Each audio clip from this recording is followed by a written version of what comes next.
Hello guys, and in today's video I will show you how to enable or disable location services on your Samsung Galaxy Watch 4. Let's get started, but firstly don't forget to follow to see more useful content. So, how to enable or disable location services? Let me show you. The first way is just simply swipe down and swipe 2 times left. Right here you can see this icon with a point which is blue. It means the location services is now turned on.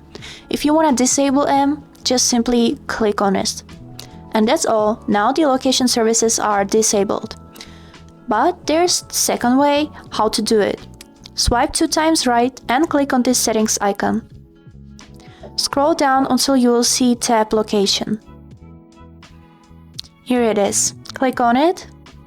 And right here, by clicking on this slider, you can enable or disable the location. And also on this tab, you can click on app permissions to see which applications are using the location services. And that's all. I hope this video was helpful for you, and thank you so much for watching.